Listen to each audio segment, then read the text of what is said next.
Pomaže Bog, braći i sestre, evo šta će vam Danijel kazati.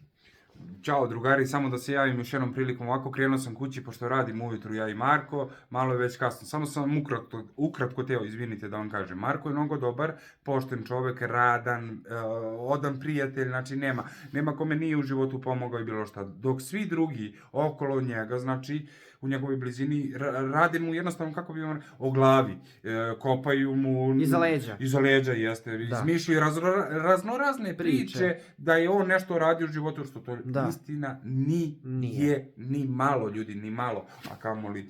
Ja šta da vam kažem, samo trebate da ga upoznate uživo ovako par dana, možda i to je to, videli biste da to nije istina, ništa od toga.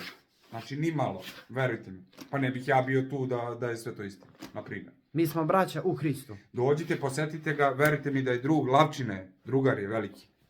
To. Hvala vam još jednom i ne zamerite na... Respekt. Na glupostima. Tako je.